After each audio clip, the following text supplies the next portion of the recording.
Want to welcome everybody to the North Dallas Chamber of Commerce's small business offering for this week. Our subject matter is going to be surviving disaster. In the small business world, COVID-19 has affected everyone, and so we're going to do a nice give and take with a panel and some great information, and hope that we have some great interaction. Want to go over a couple of ground rules right now. We're going to take questions, but those questions will need to be put in the chat. Please keep yourself muted while the panel is on and discussing several different points. We will try to get to everybody's questions in good time. If we don't, we will also provide the panel and the moderators' email addresses for contact after the event has concluded. Want to thank our sponsor for this event, Weaver, and I also want to thank our small business committee here at the North Dallas Chamber of Commerce for putting this event together, getting it on the calendar, and being the grassroots advocate that Dallas needs in order to recover from this current situation that we're all in. So with that, I'd like to introduce Tony Magee of Magee Legal. Tony is one of our ambassadors, and take it away, Tony. Thank you. Thank you, Jeffrey. Thank you for the news that I'm an ambassador. I didn't know that till you said that, but happy to serve.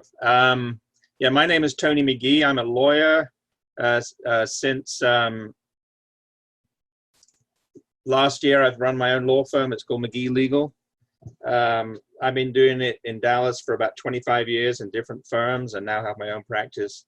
Prior to doing that, I was, you can probably tell from my accent, I come from Britain. I was a barrister in London for 10 years.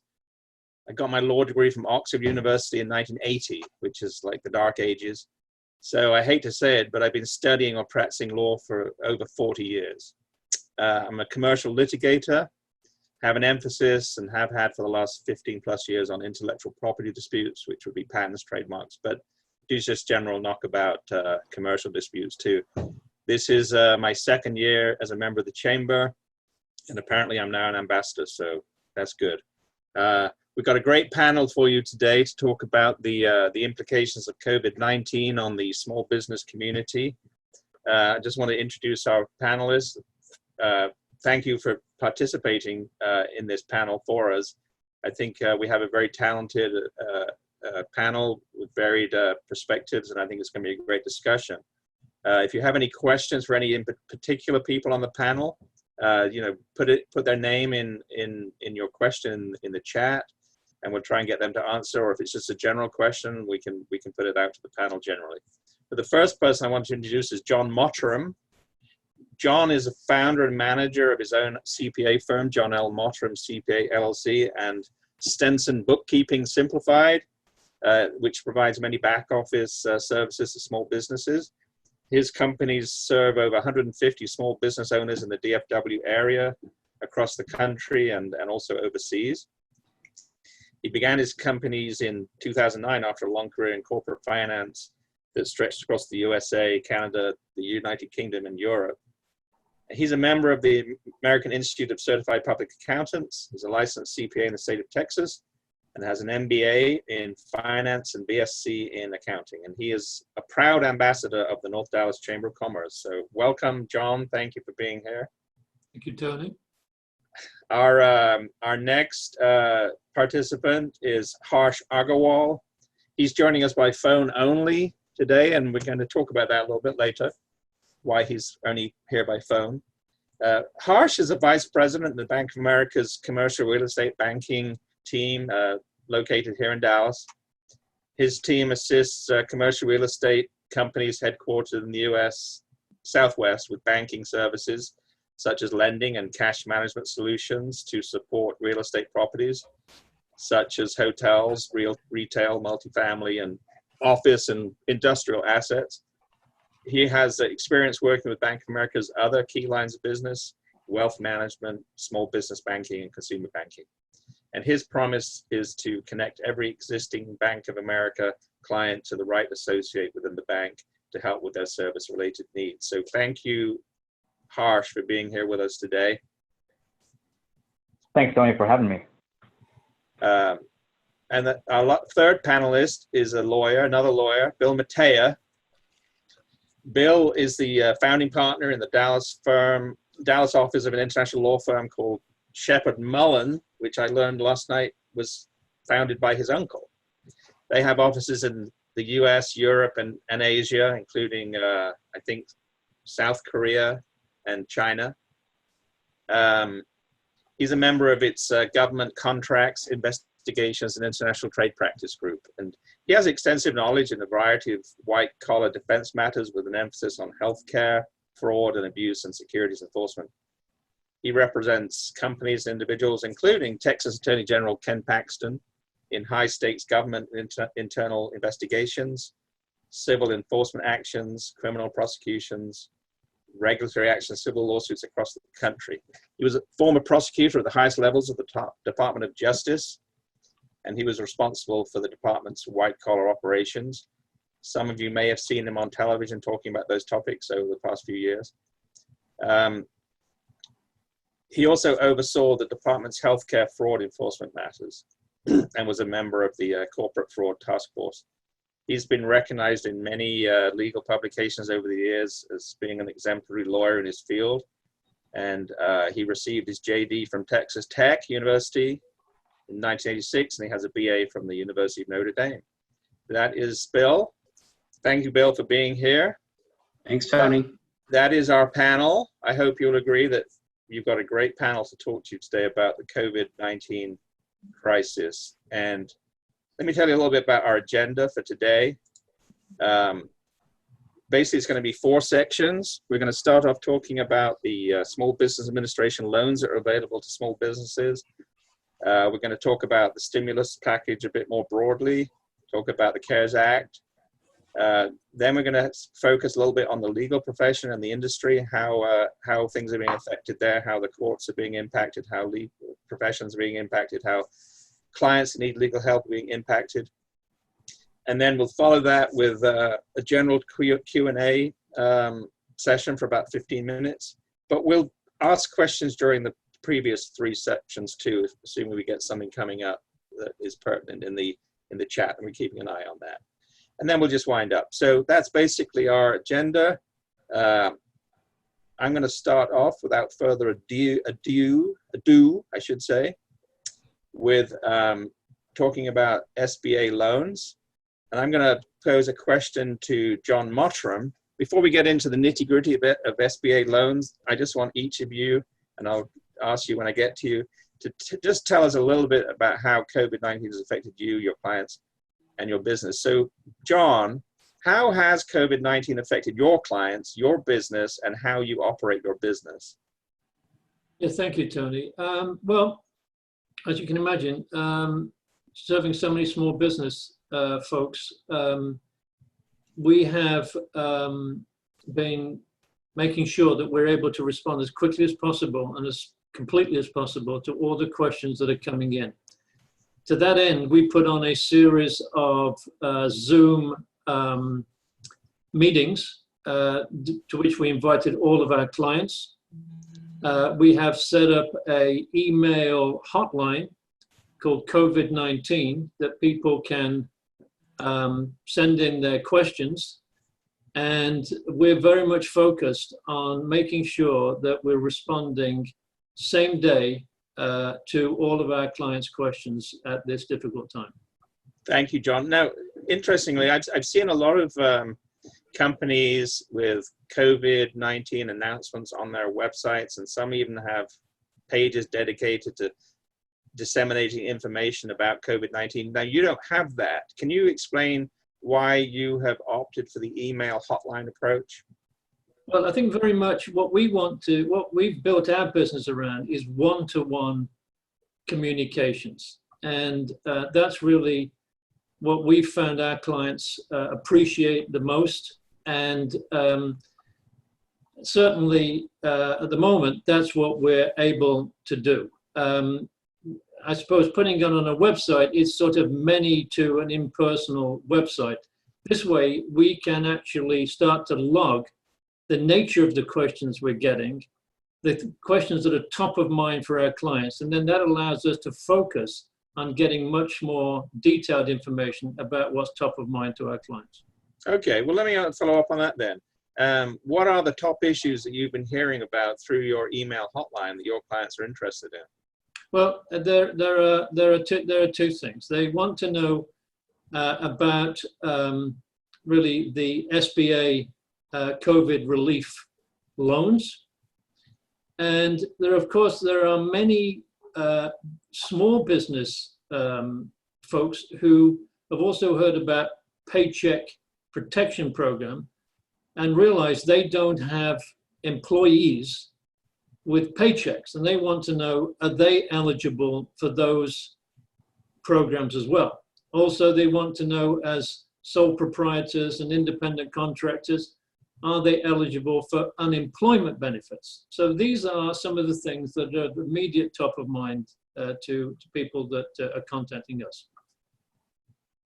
Thank you. Now, this email hotline, is it available to the public generally or just to existing clients? Yeah, it's available. It's very simple. It's COVID lowercase 19 at mottramcpas.com, and we've given it out to all of our clients. We announced it on our Zoom hosting briefings, but certainly anybody can email that address, and we will get back to them same day.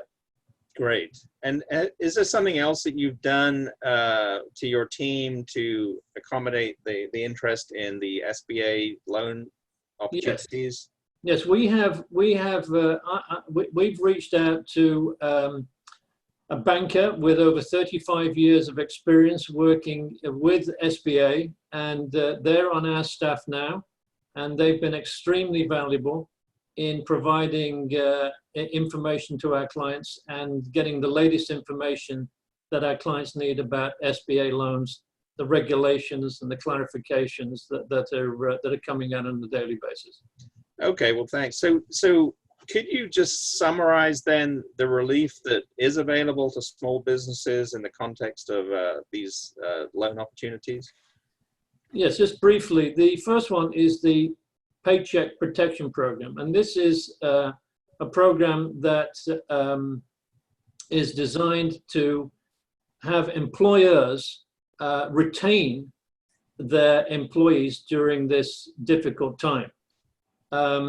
You can apply for a loan that will cover your payroll for the next couple of months, and even if your staff are furloughed and sitting at home, this money is available to fund paychecks for those people as well.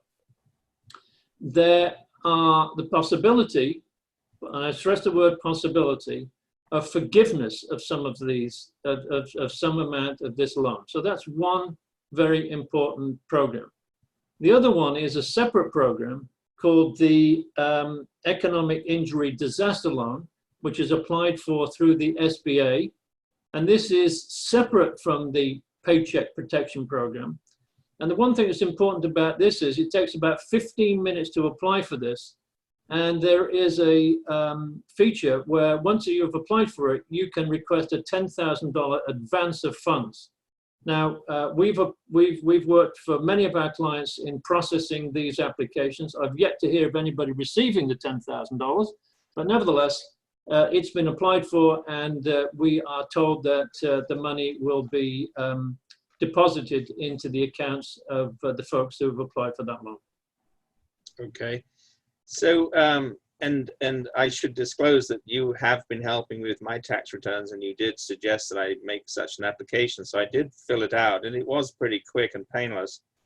There were a couple of glitches I asked you about, and one of the things is it asks you to, if you're a sole proprietor, it asks you to put in either your social security number or your EIN. And so I was a little bit confused about that. Can you explain what that means and what people should be on the lookout for if they're filling in those applications?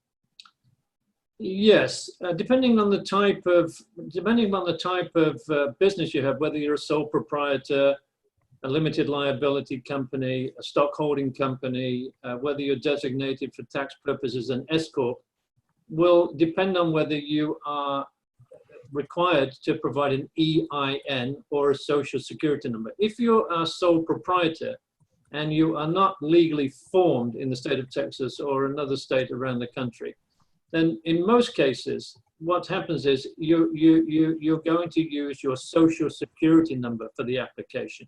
If, on the other hand, you have a legally formed company, even though you may own it 100%, you will have an EIN number that you would have applied for, and then in that case, you would use the EIN number. Okay. So what I noticed, I tried to put in my social security number, and it took it, but it put it in the format of an EIN with the two numbers, and then, you know, then a dash, and then the other numbers. So that's just the way it's going to appear if you type in your social. Well, you may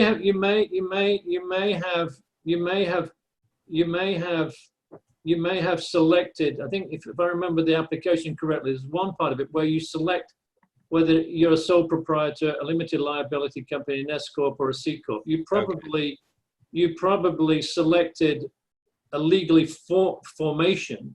Okay. Which would have then required you to put an EIN number in. And that's probably why it formatted your social security number in that way. Okay. Now, another question is, you know, how many employees do you have? Now, like a solo practitioner may have a corporation, but doesn't really employ themselves. But obviously that person works and the company generates the revenues. Is the appropriate response for somebody to say that they have no employees or to consider themselves as an employee? Well, I think the first thing is to understand which of these two loan programs we're talking about. If we're talking about the economic injury disaster loan, this is the loan that you apply for on the SBA website. Yeah. Whether you have employees or not is not a prerequisite as to whether you can apply for the loan. So if you have 0 employees, it's quite appropriate to say you have 0 employees. If we're talking about the Paycheck Protection Program, there, of course, because they're trying to make sure they're protecting as many, the payroll of as many people as possible, you are required to say, in most cases, how many employees you have. So the fact that you may say you have 0 employees is not going to preclude you from getting a loan. It will not if we're talking about the economic injury disaster loan applied for on the SBA website. Okay, good. It will be a problem when you're applying for the Paycheck Protection Program loan that you apply for through your bank. And that's something we'll come to shortly with Harsh, but thank you for that clarification. Can you just outline some of the tax implications that small businesses and their employees might experience as a result of the COVID-19 pandemic and the different programs that have been put forward by the government? Yes, I think probably some of the things that may be of interest to folks is, we've all heard about the $1,200 that we're going to receive, what most people are going to receive if they meet certain income level eligibility requirements, or $2,400 if they're married, or the $500 child credit. I think, first of all, the question is that going to be income that I have to report on my 2020 income tax return? Will it be taxable? And generally, the thought is at the moment, the answer to that is no, it is not taxable income. If you receive, on the other hand, unemployment benefit during this time, including the additional $600 that's going to be paid for people unemployed through to 31st of July, that will be income that will be reported in your 2020 tax return and will be taxable. The other thing is that you've probably heard that some of these loans may be forgiven. Typically, in a tax scenario, when somebody is forgiven a loan, the forgiveness of the loan is income to report it on a tax return for which ordinary income tax rates apply. The view is that these particular COVID-19 loans that may be forgiven will be forgiven, but they will not give rise to income on a tax return in 2020 or in whatever year the loan may be forgiven. And Now, I think probably they're the couple of immediate tax issues that come to people's mind. There's a couple of others. For example, required minimum distributions are not going to be required in 2020. And there are some additional deductions for people that are making charitable deductions or itemized. And for the wealthy that give $1 million or more to public charities, they will get a 100% tax deduction rather than the normal 50% tax reduction. Okay. So you mentioned earlier that there may be forgiveness and that would be treated as income. What do you know under what circumstances the loans might be forgiven? And I know you say might, they're not definitely going to be forgiven. Yeah. Under what circumstances might they be forgiven? I'm concerned that it's this aspect of these loans that's not is not completely fully understood to my satisfaction. But generally the idea is, let's take the payroll protection program. If you receive a loan for that you use to fund a payroll in the next couple of months, the idea is that that amount of money that you borrow may be forgiven. The idea is that the Congress would prefer employers to be paying their employees rather than employees claiming unemployment benefits. So these may be, the idea is that these paycheck protection program amounts might be, are to be forgiven. However, a question comes up. Let's suppose your business, there may be some business out there that will not suffer from COVID-19 issues, that have not been damaged, that have not had economic injury to them. Are they able also, the question is, are they able also to take these loans and have them forgiven? It would seem on the face of it, that's not the intent that the Congress had when they passed these rules, and I think that's still to be decided. So I think people need to be very careful about when they apply for these loans and accept these loans, and these loans are funded, as to whether they really feel they understand whether these loans can be forgiven going forward. So what advice are you giving to clients then about whether they should even apply for them in the first place, and if they apply and receive a loan, whether they should actually spend it? Well, we're advising our clients they should apply for the loans. I think none of us really, we're all in uncharted territory here, and we don't really know when we're going to emerge from the darkness and tiptoe out into the light. So I think for any businessman here, it makes it prudent to apply for the loans and to seek approval and to pursue that, so that you do have funds available. And then if your business requires those funds to maintain its level of service and has been injured in some way during COVID-19, then you should use the money for the purposes for which it was required. The idea, however, is that forgiveness is going to be something down the road where the person borrowing the money has to go back to the bank and seek forgiveness and follow the guidelines of the bank as to whether they are eligible for forgiveness. Are those guidelines devised and implemented by the banks themselves, or are these guidelines provided by the government? Well, for the most part, they are in the statute, and they're being applied by the SB, the Small Business Administration. However, for the Paycheck Protection Program loans, these are being administered on behalf of SBA by each individual bank. Okay, I get it. And so, you've talked about the PPP provisions and you've talked about the SBA loans. What is the major difference between the two?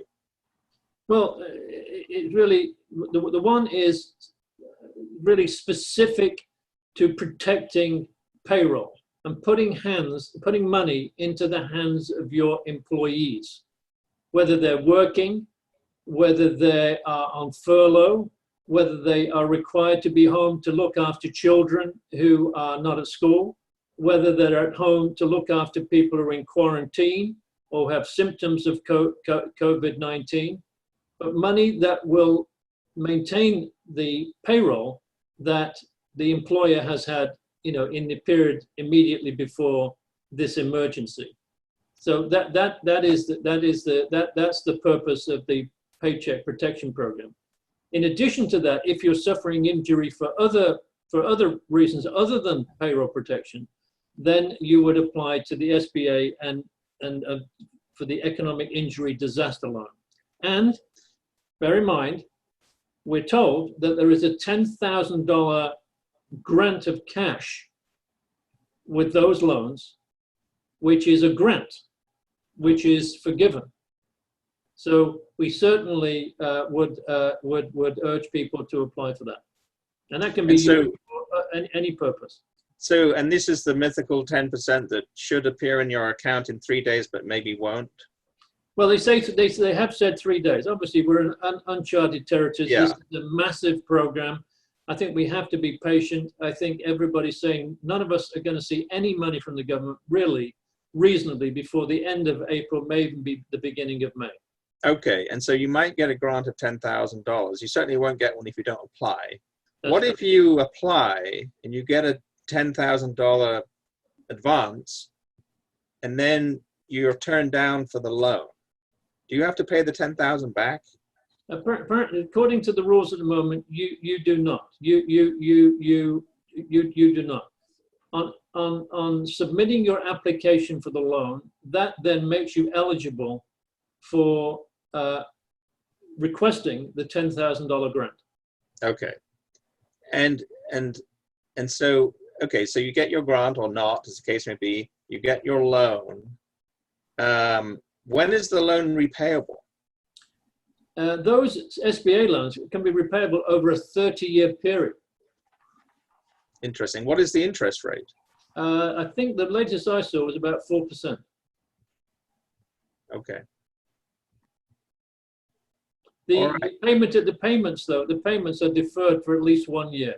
So you don't have to make any repayments for the first year. And is the money advanced in one lump, or might it be in installments to the applicant? That's a good question. I'm not sure about that. I mean, typically, and we could ask Harsh on this, is you would request a draw on your loan. I'm not sure whether it has to be taken in one draft or not. So it's possible it might be almost like a line of credit that you draw against as you need it. Possibly, Okay. Possibly. Okay.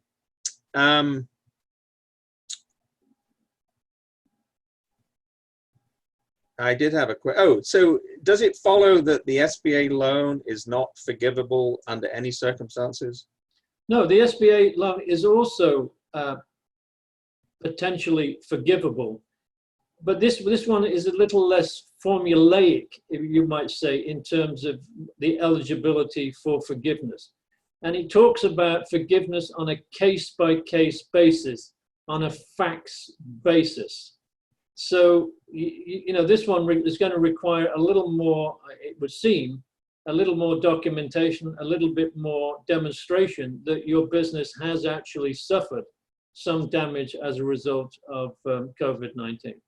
I mean, is there a limit on the amount of money available for these loans? I mean, should people be applying as a matter of urgency in case they miss the boat? Well, absolutely. I mean, at the moment, there's a finite amount of money. So I think you should work on the basis of first come, first served. And so what we're telling our business owners is stay up late at night and get these applications in. Don't wait. Get them in. If the website is crashing, which in often cases is either with your bank or with the SBA, keep checking every couple of hours. Get up in the middle of the night. Find times when you anticipate less people applying, and make sure you apply as fast as possible. First come, first served. Okay, thank you. Well, I don't see any specific questions in the chat for you at the moment, John, but if people have them, please type them in. We can come to them at the end. But thank you, John. What I want to do now is switch to part 2 of our presentation, talk more about the stimulus package as it relates to small businesses, you know, other than the SBA loans, which you've already talked about at length. And so I'm going to ask Harsh Agarwal to address that. But before you get to the specifics of that, Harsh, I just wanted to ask you, you know, how has COVID-19 affected Bank of America and its ability to serve its customers and support its employees? Thanks, Tony. That's a great question. But before I jump in there, just some couple opening comments. First, I truly hope that everyone on this call and their families are safe and sound in this volatile health crisis that we're all experiencing. Truly, this is a health crisis above all, so hopefully everyone is doing well, safe and sound. And my thoughts and prayers to the countless thousands of people and their families that have lost someone around the world. As I make my comments today, I would caveat that I'm going to have 2 invisible hats. One is going to be my banker hat, and the other one is going to be my friend hat, which is the friend hat. Think of it as if, you know, I'm talking to a neighbor by a fireside chat, giving them, you know, non-Bank of America related advice. So I would appreciate if people would kind of bounce between the two hats that I'm going to be wearing during the conversation today. So I appreciate that. And then Tony, to answer your question around kind of how our bank is approaching and dealing with the COVID-19 impact and what we're doing for not only our employees, but also for our clients to make sure that we, as an essential service, as an essential institution, we take care of our stakeholders. So I would say I'm going to answer that in 2 tranches. The first one is the how we're conducting our business, and then the what is it that we're doing for our business and what's changed. So in terms of the how, I think our CEO came back in February to say our biggest priority for the bank is our employees. So immediately, as the number of cases were starting to increase around the world, we shut down our offices in Asia when Asia was the hot button, and then subsequently, as it traveled west to Europe, we shut down our offices, only requiring those absolutely essential employees that need to be in their offices to access the computers due to government regulations. We're asked to go into the offices. So the first that we did, or our bank did, was to look after our employees to see whether they needed to be in the office or whether the work that they were performing could be done remotely in the comfort of their homes with their families. In addition, the bank expanded our benefits in terms of accessing, increasing our additional paid sick leave, vacation days, access to teledoc and remote health services, all at no additional cost to the employee. So there were several things that the bank did for the employees, and I think it has had generally a very, very positive response. Then at the same time, we wanted to focus on our customers and our clients, which includes all the way from individuals to large institutions that, including hospitals, major healthcare systems, large companies that are involved in the response to the virus, like 3M and several others, to make sure that we kept the engine in the back end running to allow these companies to conduct their business and bring the world back to hopefully what would be the old normal, now the new normal. So that's kind of the how. In terms of the what, I can answer kind of like in my specific line of business, which is I'm part of the commercial real estate banking team. So we support landlords and real estate owners and developers in the commercial side of things, where they own retail centers, shopping malls, hotels, office buildings, apartment complexes across the front. So as you think about the COVID-19 impact, all of the above that I just mentioned have had some sort of impact. And it usually starts from the front line, the consumer, where you're not going into the shopping center anymore, whether it's due to your fear or by the government shutdown. You're not getting paid, so you're not able to make your rent payments, or as a business, you're not getting revenue from your customers, so you're not able to make the payments for your office space. So there is a trickle-down effect where if the individual, the customer, if the business, the individual is not making their payments to their landlords, that landlord is in turn not being able to pay their obligations on their loans to the bank. So there is a trickle-down effect. And what we're actively doing with our existing clients on the commercial side is proactively work with them to give them additional relief in terms of deferring their payments to us. Depending on the situation, it's not a broad brush approach, but depending on the loan, the property, and the impact it's having, we're working with our clients to defer their payments, and then also giving them additional flexibility to work with their small businesses to change the lease documents. So again, a lot of the effort from the bank side, or from my team, is to give additional flexibility in the system to make sure that the V-shaped recovery that we're all hoping for is possible. In terms of kind of the individual as a consumer, if you have a credit card, a mortgage, or an auto loan, or if you're a small business where you have your deposit or credit accounts with us, there's a lot that the bank is offering. And not to go into a whole lot of detail, but some things that immediately come to mind is that if you're an individual, if you have a consumer checking account, savings account, or if you have a small business account, if you're seeing any sort of fees, whether they're overdraft fees, not sufficient fund fees, monthly maintenance fees, you can call the bank and have those fees be reversed back to you.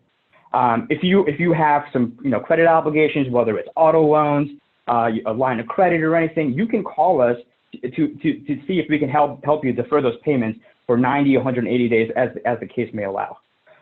If you have, if you're an individual and let's say you have a mortgage with us or a home equity line of credit, again, we can work with you to defer those payments, giving you 90 to 180 days, depending on your situation, so that when hopefully in the not so near future, when we pick things back up, we can get you back on the horse and not negatively impacting you in the short term by either evicting you or putting negative credit bureau ratings on you that hurts you in the long term. So I know that was a long way of saying, but there's a lot that the bank is doing. It's a lot that we're doing on the front lines to help our employees and our customers be safe, but also be back be up and running in the near future. Thank you, Harsh. That was very helpful. I'm just looking at a question to see if it might relate to what you just said.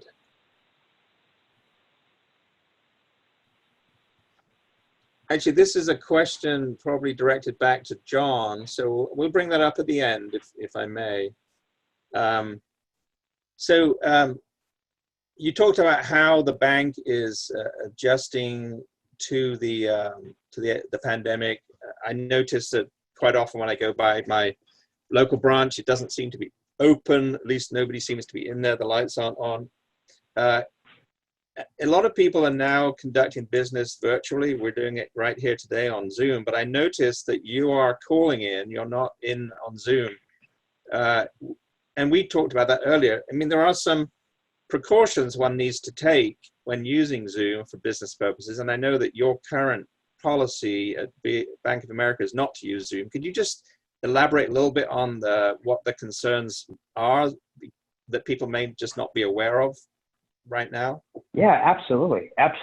So this goes back to the how that I was talking about, where the way we conduct our business, banking has traditionally and continues to be a more in-person, face-to-face, a handshake business. So certainly adjusting to working remotely where we're calling, I think interacting with our clients and customers over video is still a preference. There are some issues that our internal security team or information security team have identified around Zoom particularly. And a couple of things that I would talk about, but not to take away from Zoom or any of the other FaceTime or any other services that are out there.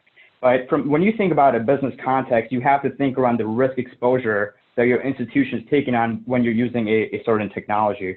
Particularly from the bank's perspective, we deal with very sensitive customer information, so which is your information, your social security number, your account number, your deposit balances, et cetera, et cetera.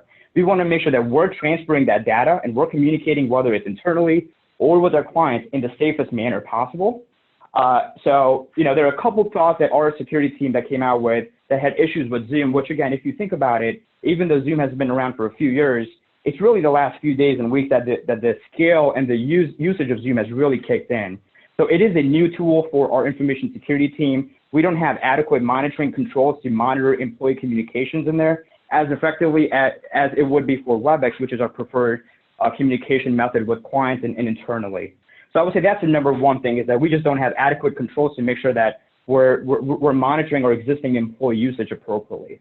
The second thing is really around some of the privacy and security infrastructure as it relates to Zoom, which is primarily, I would think, is around the end-to-end encryption context, where if you're currently using Zoom, and by the time we're done with it, Zoom may come out with an update for all I know, but as things stood, a few days ago, Zoom did not have end-to-end encryption enabled on their communication. So if if Tony, if you and I were on a Zoom call right now and I was sharing my screen with confidential information, it was possible that a third party could hijack be snooping on our conversation or our transmission and then be able to read the data that I want.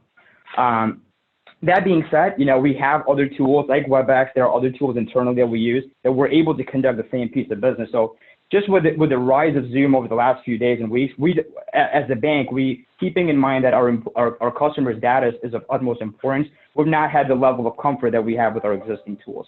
That being said, personally, for my use, as I'm talking to my parents, my friends, I do use Zoom.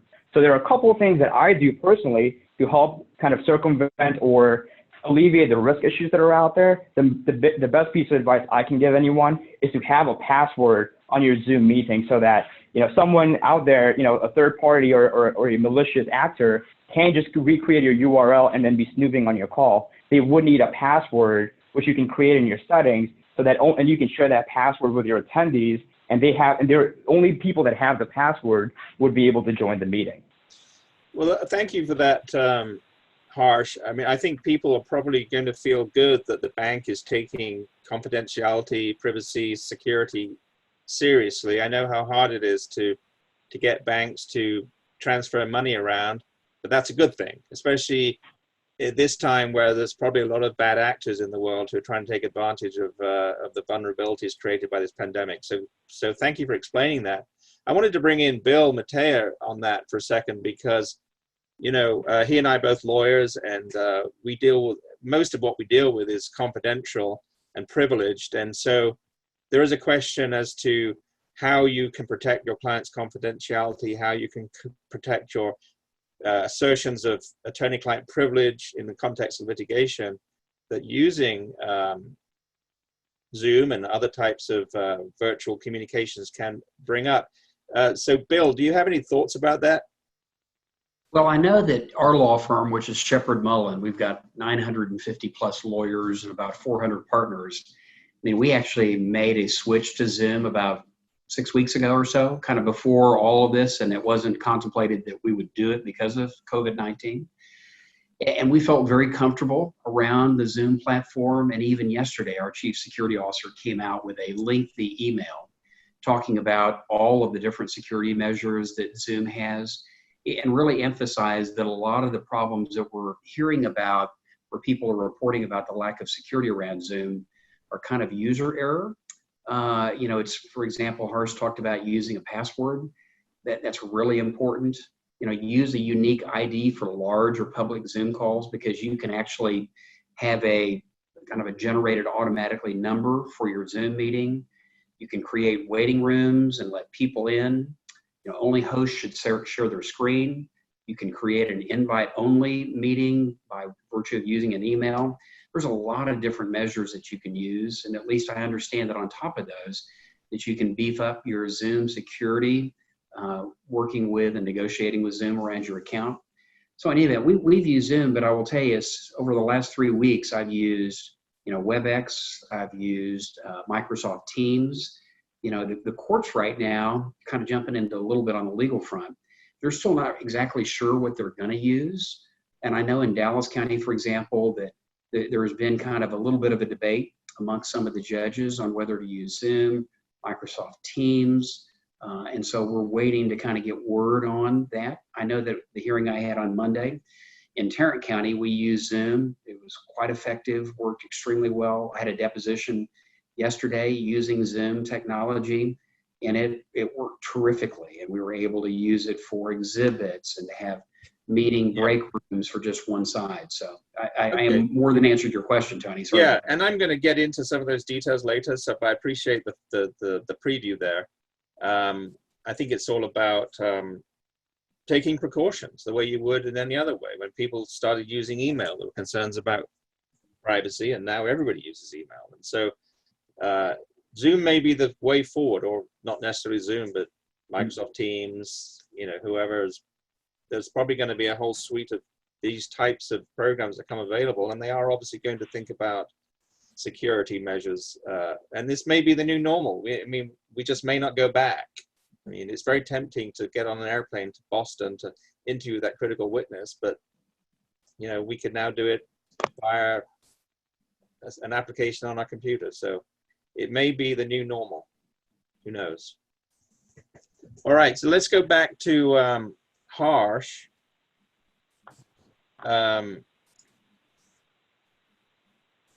So could you tell us at a high level, Harsh, you know, what are the various options available to small business owners to manage their business and help their employees in light of the CARES Act and the stimulus package generally? Absolutely. I think that's a great question. So a lot of what John alluded to earlier, those really cover about 80%, 70 to 80% of the options that are out there. What I would say is, again, echoing what John said earlier, we are currently in a very uncharted territory.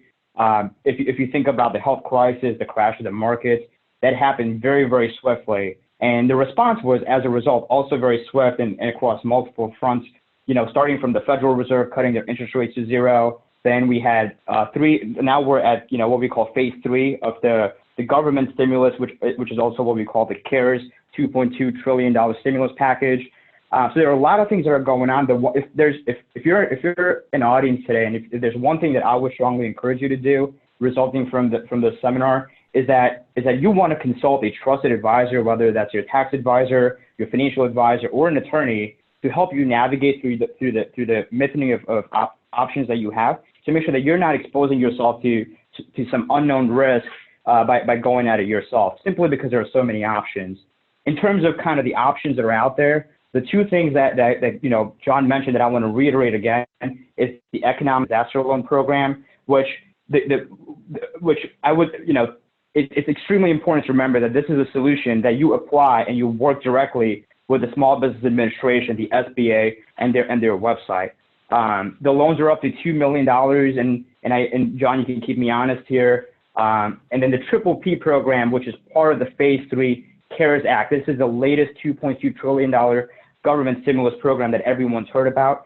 The Paycheck Protection Program, the entire intent of this program, and I think the design of this program comes from a European country that they believe that as you're looking for a recovery in an economy, it is very important to make sure that the employees and the employers are tied together through the tough times, so that this Paycheck Protection Program allows employers to stay connected to their employees as they navigate through these uncharted territories. So when we're looking at a recovery, these employers are not out there trying to source employees again. And as we all know how hard it is to attract and retain quality employees out there. So the Paycheck Protection Program, there's a lot, it's a very popular program, but if you really think about it, this program is less than 2 weeks old. Congress signed the act, or the Congress passed the act 2 weeks ago today. The president signed it 2 weeks ago tomorrow. So this is a very new program, and undoubtedly there have been a lot of hiccups in the launch of the program, but there's nowhere to go but up from here. So we're happy to answer any questions on the PPP program as they may come up. But I know John did a very good job explaining at the top of the call. And then a couple other things that quickly come to mind. You know, I mentioned earlier that working with your bank is extremely important. And that's not just Bank of America. I know a lot of my colleagues at other major banks, credit unions, they're offering a lot of relief and deferral programs for small business and individuals. So for yourself, for your business, I encourage you to call your banker and see what options are available to you. And just do the same thing for your employees. So if for whatever reason you have to furlough your employees, encourage them, guide them, advise them to go to their bankers to see if they're able to move their loan obligations further down the road. And then the final thing I would say is, again, stay up to date on what options are available. Just this morning, the Federal Reserve announced another $2.3 trillion lending capabilities that are out there. That will, in addition to EIDL and PPP, they're looking to launch another loan program that would be routed through your bank to get you access to anywhere from $1 to $25 million in funding. So be on the lookout for that. But I'll go back to what I said at the top. There are so many options, not all may be applicable to your business. So consult a trusted advisor to help you navigate through these waters. Thank you. There is a question that perhaps you could address at this point that came through the chat. Can the economic disaster loan be used to pay off the existing mortgage to help stabilize the balance sheet with lower interest, etc., understanding the overall retooling after the forbearance agreement period expires? That's a great question, and I will I will be honest that I'm not an SBA expert, but I think John would be nice for you to chime in. The difference between the EIDL and the PPP program is kind of like how the intent of how the funds are to be utilized. So the intent of the EIDL is for operational purposes, which may include payroll if you wanted to use those funds for that. Which I don't see why someone may not be able to use that to pay your mortgage. The PPP program, on the contrary, is not only to support your payroll, but up to 25%, and I think that's the current guidance from the SBA, up to 25% of your loan amount, you are able to use it to pay your rent, your utilities, interest on your existing mortgage, and then work with your lender in the future to get that loan amount forgiven. But John, I don't know if you had anything to add on the EIDL part of the question. Yeah, I mean, I think this question, I think this is where this question brings to mind about the purpose of these loans and the issue of forgiveness. These economic emergency loans are not put in place for people who want to refinance long-term debt. They're put in place to get through an economic emergency. Now, of course, some people may have long-term debt that that they might not be able to pay. I fully understand that, but I think this is where we need to be very careful. As Harsh has just mentioned, these loans really are for operating working capital purposes. My suggestion would be for you to contact the bank or the person that you are borrowing the money from, and they may have programs of forbearance. I think as the person asking this question has asked. And first of all, talk to them about what they can do to alleviate, any difficulties you're having in making these payments on loans. But I would caution people: these loans are not there to refinance long-term debt. That's not their original intent. So I'd be very careful if you're applying for money solely for that purpose. And I assume, John, if you did have the money and you use it for that purpose, there would be a very minimal chance of any of that spending being, or that borrowing being forgiven. That would be my thought. And I mean, I certainly I've actually heard of a couple of situations like this where people are borrowing who have long-term debt at rates higher than the rate that the SBA 30-year loan is being offered at. And so therefore, you think, well, it's pretty attractive. I'll just refinance my debt. I think you need to be very careful about that, and about some of the representations you're making when you're applying for the loan. Yeah, and of course, if you fill in those forms, you'll know that you make the standard jurat at the end, where you promise to go to jail if you say anything that's not true. Correct. In your application. Yeah, and I think the other thing is these loans are really there for people who have got more immediate, urgent working capital needs. So let me ask a question to both you, John, and Harsh. I've heard people talk about lease accommodations, if I can put it that way. And the question came up, does it just apply to residential leases, or does it also apply to commercial leases? I think Bill had a response to that. Yeah, Tony, I did look at the moratorium on evictions that extends through the end of this month, and it only applies to residential property and not commercial. Okay.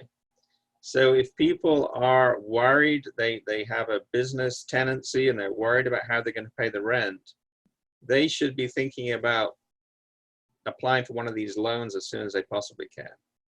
Yeah, but also working with their landlord.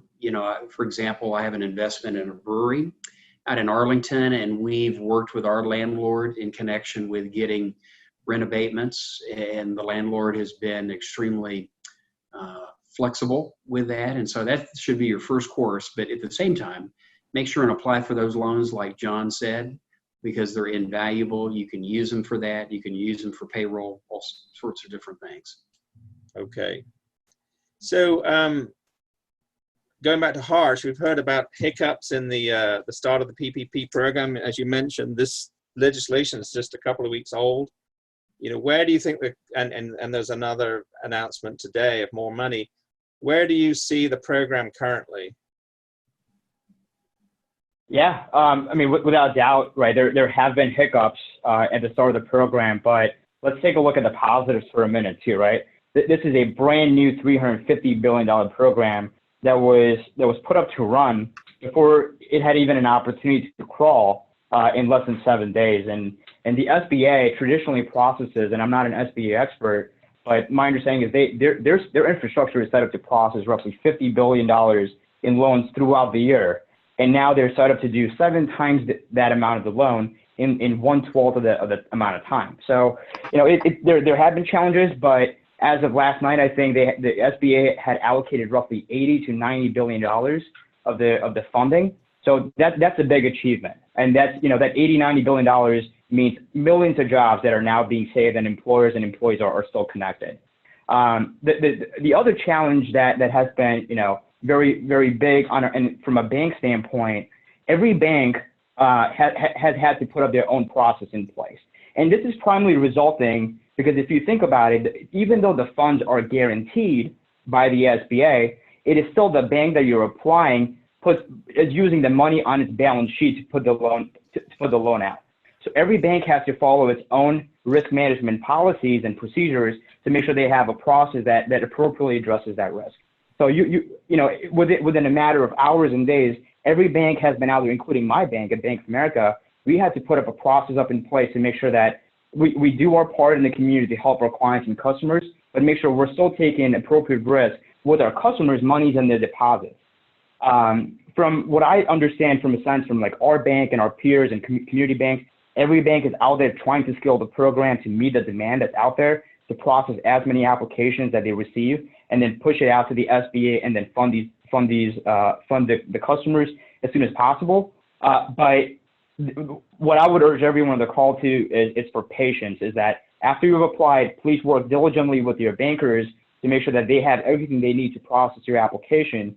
But please bear in mind that there needs to be a lot of patience from the bankers, from the customers, and the SBA to get everyone taken care of. Tony, you touched on something earlier, which is additional funding. There has been an additional request that went out from the Treasury Secretary, supported by the President, to add an additional $250 billion to the existing $350 billion lending platform to bring it to a total of $600 billion, given the extremely high demand for these funds. Unfortunately, I was looking at my phone right before we jumped on the call. The motion hit some hurdles in Congress today, but what I can tell from our internal meetings, from conversations with some senior executives in DC, there is bipartisan support to support small businesses in 2020 versus the support that existed in 2008, 2009. So for everyone, I would urge that there's support out there. I think there will be additional funding down the road, and I think there's enough for most people on the call to get through the process. But I would urge patience and you know, being prepared to work with your banker to obtain these funds.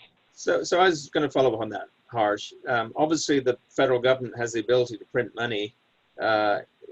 Typically, also has the ability to borrow money. But, you know, with such high demand, should we expect the funds simply to run out at some point? At some point, absolutely, right? I mean, these funds will run out at some point. And the fact that we need to remember that it's first come, first served to the SBA. So what I would say is, yes, we need to be cognizant of the fact that these funds will run out, but there's still plenty of funding available as we're speaking today. Like I said, you know, roughly 80 to 90 billion of the original 350 has been allocated, and we're, you know, week one when we see the highest amount of demand, we still have almost 3/4 of the existing funding before even including the additional 250 that we expect to be allocated. So yes, I do think the funds will run out at some point, but there's plenty of funding available. Again, encourage everyone to be patient and calm but more importantly, be prepared with the application form, with your supporting document, and to work diligently with whatever bank you're looking to apply with. I know that at least from banks, go ahead. Oh, I'm sorry. I was going to say, maybe there are people on the call that are thinking of doing this, haven't done it yet. And where can they go to find the resources and the documents they need to fill in to make this happen?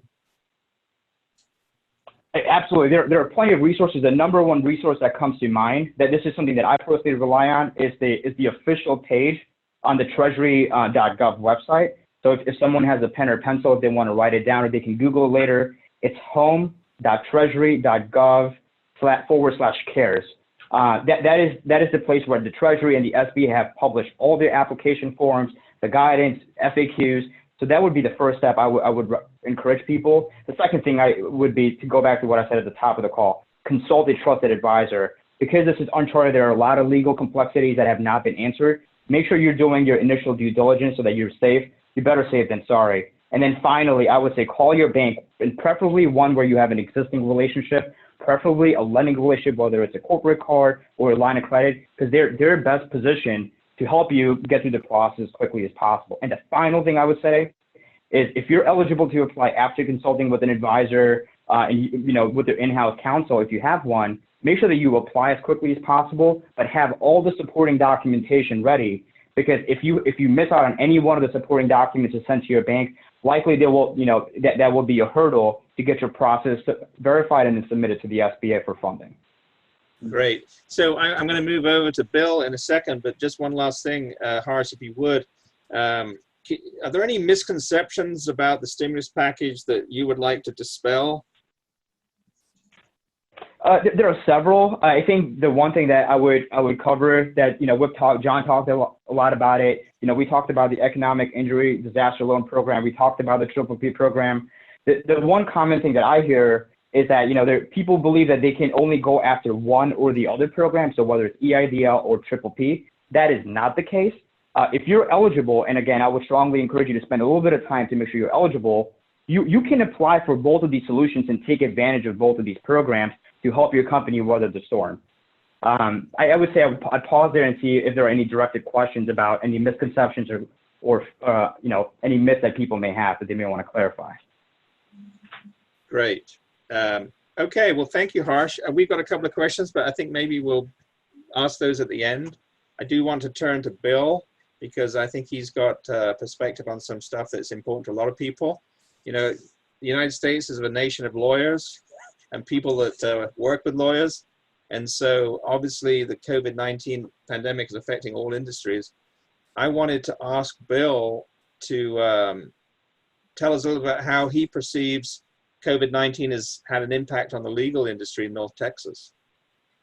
So Tony, thank you, and thanks for the invite to this party today. Never give the lawyer the last word of the day, but let me just say one thing and touch on what's something that John and Harsh mentioned, and then I'll jump into your question.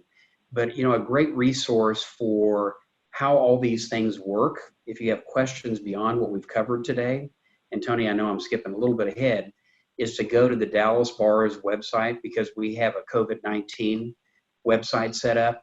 And on there, we have links to over 40 different law firms and their COVID-19 responses. And I will tell you, a great deal of what law firms are pushing out are white papers on the application of the PPP loans, the 7A SBA loans, what have you. We'll be having a whole bunch on the Main Street initiative that just was announced by the Fed today. It's like $2.4 trillion, as I recall, and will go up to 10,000 employees. But that is a great resource, and you'll be able to find it very easily. So yeah, and we will come to that in a little bit more detail later, but thank you for bringing that up.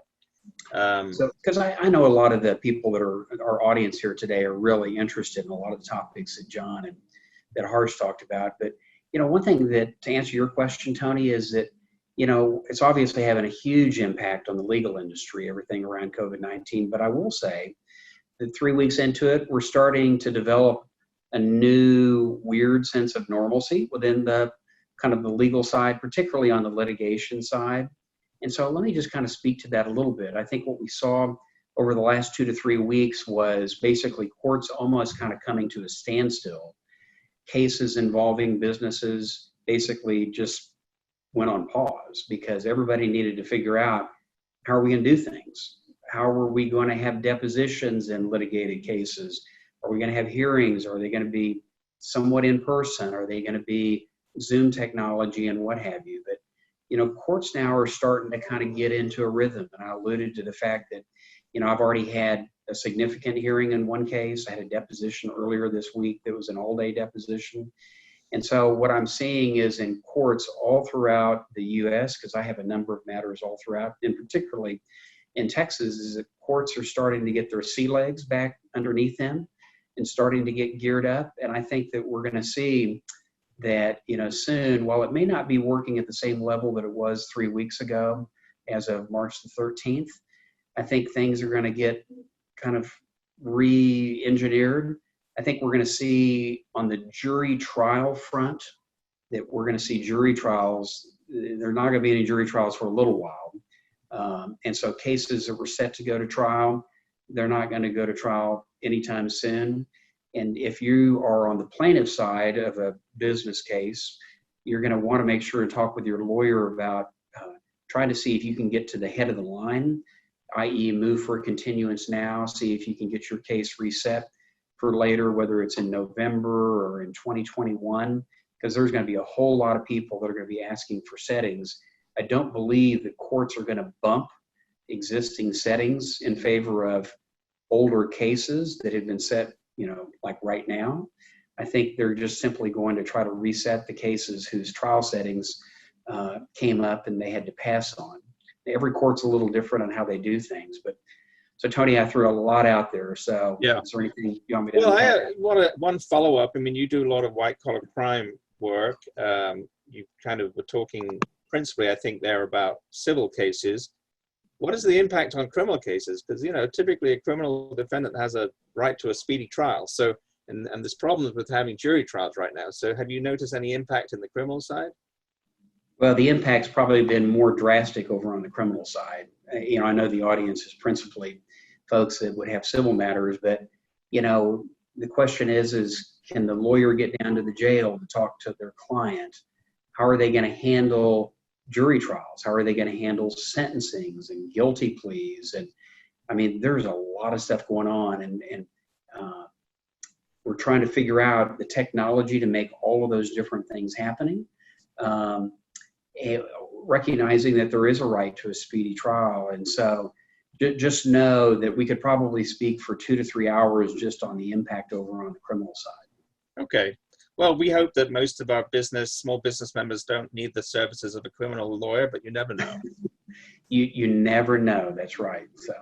So and you've talked about, you've already answered my next question, but let me, and I kind of foreshadowed this a little bit, talking about the use of Zoom, et cetera, et cetera. I mean, how do you see the impact that the COVID pandemic has had on the courts and the way they're conducting business? What is that impact going to have in terms of a lasting effect in your mind? I don't think we're ever going to go back to the way that we practice law, particularly in the courts, because I think that we're seeing that this kind of technology, that it can work. You know, Tony, you and I talked about it, I think yesterday, that, I mean, depositions that involve witnesses that are in other places.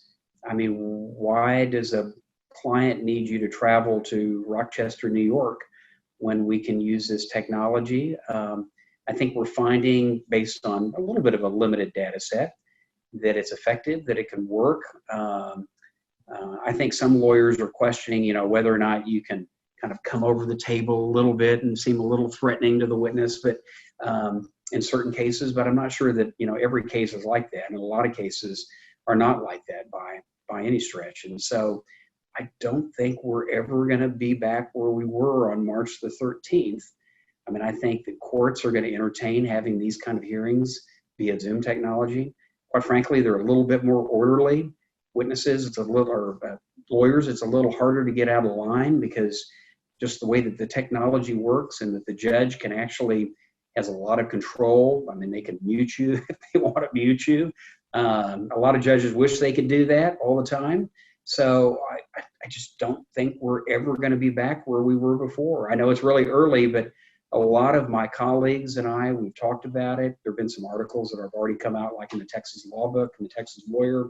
So what about the impact? I mean, I can see that is sort of efficient going forward. Why have everybody traipse down to the courthouse and have a hearing? But is there going to be a negative impact on pro se litigants? Yeah, I think that it would have an impact on pro se litigants. For one, just having the ability to, the technological abilities. But I think that a lot of pro se litigants, they feel like they need to have a judge right there, hear their case. Because I've represented a number of folks where pro se litigants have been involved, and they really want that personal connection to the judge. Yeah. Which there won't be much of that.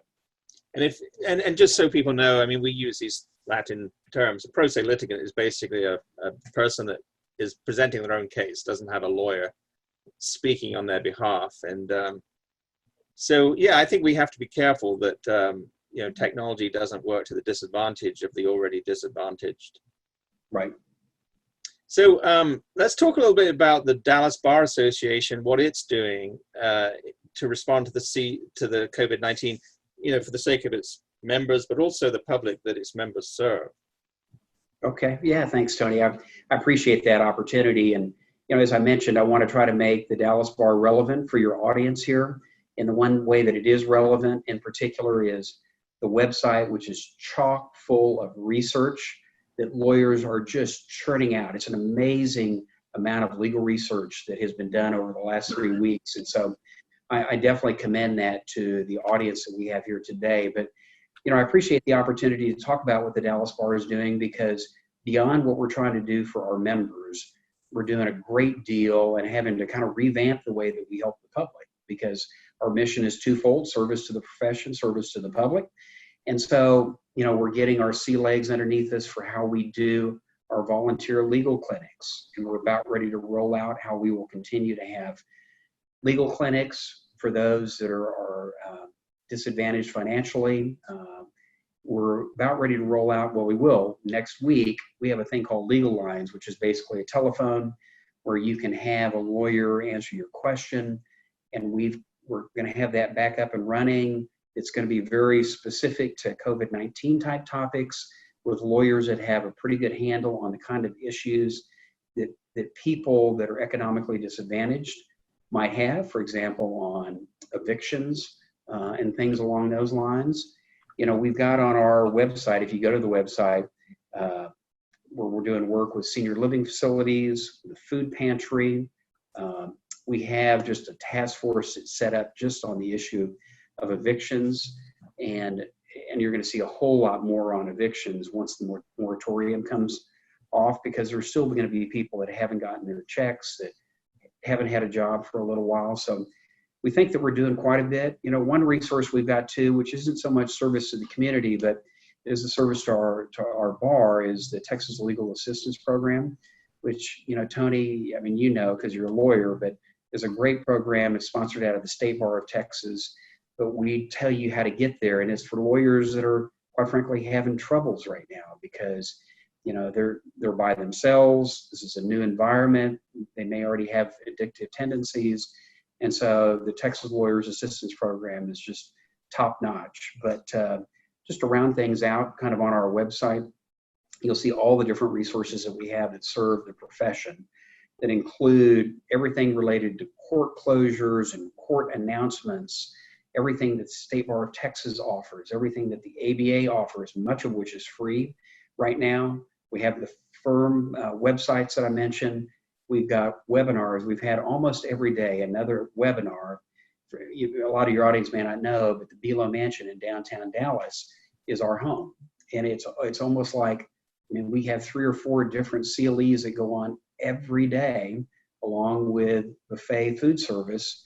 We're not doing that, so we're trying to bring the Belo to our members. We've got webinars. We're sponsoring with law firms, with vendors. And so there's all sorts of different things that we've had to do to kind of like rejigger what we do as the Dallas Bar. So Thank you, Tony. That's great. Yeah, and so you can look at that webpage. It's dallasbar.org, and look for the COVID response page. And it's very easy to use. It's a bit like Celebrity Squares. You know, just click on the one you're interested in, and there's the Dallas law firm COVID-19 websites. You click on there. There's you know, a couple of dozen or more great law firms, including Sheppard Mullin, where Bill is a partner, and you just click on their name, and there's just countless articles about topics of interest and just scour through them, and you'll find something that will be helpful. You know, don't treat it as a substitute for proper legal advice. It's really just information. If you really have a legal problem that you need help with, then obviously contact your law firm and make sure that they're engaged to help you. But this is just very valuable information. You know, the Dallas Bar Association is really the crown jewels of the Texas legal profession. I mean, it's admired throughout the country. It's constantly getting awards, and for good reason. It's not only dedicated to its members, it's dedicated to the public that it serves. You know, there is the volunteer attorney program, where real practicing attorneys will help you with landlord-tenant problems, other kinds of problems. So, you know, don't be shy at using that resource. I send people there all the time. They have a legal problem, they can't afford a lawyer. Well, guess what? There are people there that are willing to help.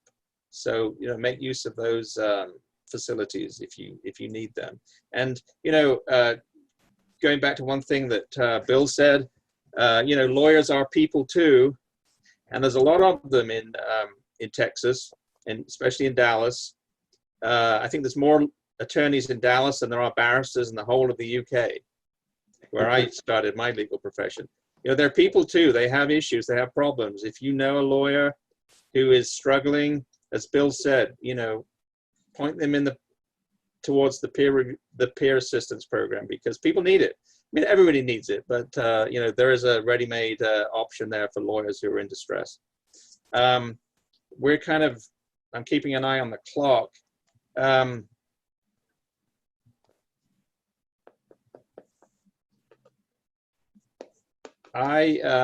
just seeing whether we've got a lot of questions we want to come back to. Bill, do you have anything more you want to say from the point of view of the legal profession industry before I move on? No, I want to hear more from Harsh and John. Okay, well, let's take a look at some of the questions we've got. Okay, here's a good one.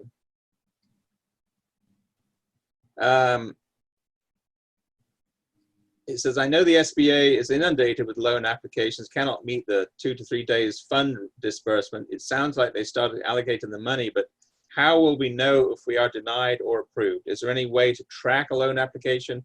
Will we be notified by our bank or SBA when the loans will be put into our bank account? John, how do you feel about that one? Well, when you apply for the SBA disaster loan, there is a confirmation number that is provided to you that signifies the submission has been successfully received. And you should make a copy of that, keep that somewhere safe, and check in with the SBA in whatever way you can to find out the status of your application.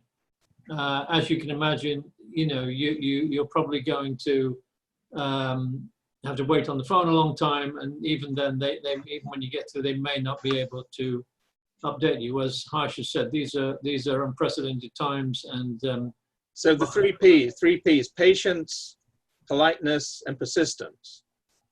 Well, I like that. Of course, you sound like my mother there. That's what she would say. But I think, of course, I agree with everything that Harsh has said. But we should be patient, but not patient about applying. Yeah. Okay. First come, first served. What can happen is, you know, I have people who phone me and said, well, you know, my bank or somebody has told me that they haven't got that program up and coming yet, available for me to upload at the moment. It's going to be available next week. Don't wait until next week. Keep checking in on that website 2 or 3 times a day. Now, let me follow up, John. And I'm sorry to cut in, but we're kind of running out of time. We've got a few more questions. Just to follow up to what you said, if I apply, is the website, the SBA website, just to apply for the loan, or does the loan get granted through the website, or do I have to go to a bank to get the SBA loan?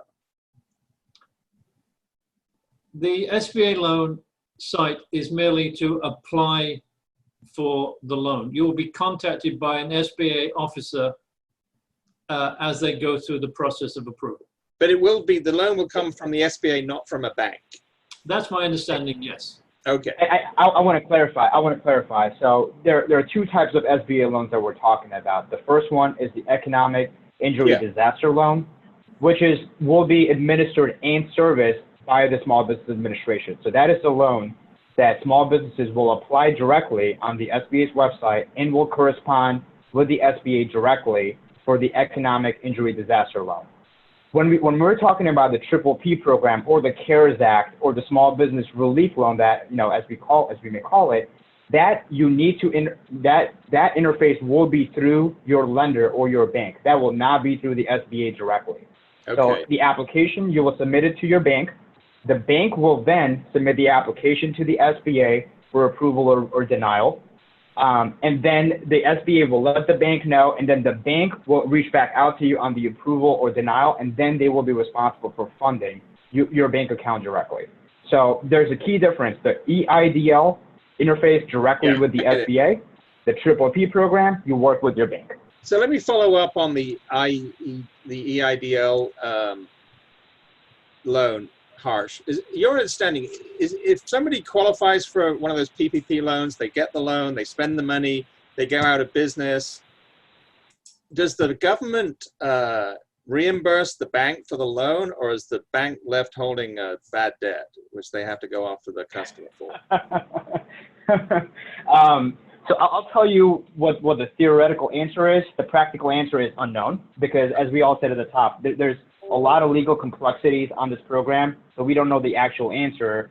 The theoretical answer is these funds are guaranteed by the SBA. So what that would lead an attorney to determine is, well, the bank will pay the businesses out of their pockets, and if the loan amount is forgiven or the individual refuses to pay it back, then the SBA will reimburse the bank for the lost funds. Okay. That remains to be seen in practice how that would come out. Okay, thank you. And we have a pretty long question from Vic Russell. What I'm going to suggest is that we answer that separately by email, because it's a pretty long question. But just one last question, maybe for Bill. Will, do you think that the use of technology that people are now using more and more is going to help speed up the trial process and possibly help reduce the backlog in the court system? I think it is going to speed up the process. I mean, it may take a couple years to get it to that point where it actually does it, because, still everybody's trying to figure out exactly how to do it. And there's going to be a backlog because of what's going on over the last 3 weeks, and it'll go on for a little bit longer. But Tony, I think you're onto something. I mean, I absolutely think it's going to speed up the process. And that's a good thing, right? It is a good thing. Yeah, absolutely. So, if courts can handle a matter electronically in half the time, or at least 2/3 of the time, it's definitely going to speed things up. What about recovering of expenses? Are you going to be able to say to the judge, yeah, I flew to Boston first class, I stayed in a swanky hotel, I conducted a deposition, I flew back, and I want the other side to pay my fees for doing that? The big question may be, well, why didn't you do it via Zoom? Right. Well, and quite frankly, if you're a business owner and you have litigation, for example, you need to be asking your lawyers why it is that you can't do depositions via Zoom, hearings via Zoom. There may be good reasons, and sometimes you definitely want to do things in person. But I think these are the kind of questions that business owners need to be thinking about, because there looks to be ways to do things more efficiently. And, already our law firm is, taking all of this into account. Our litigation department may not be quite as profitable because people understand you can use this kind of technology. Okay, well, look, I think we're running out of time for questions. I thank everybody. Thank you to the panel members. Please feel free to send more questions. We'll try to get back to you after the meeting.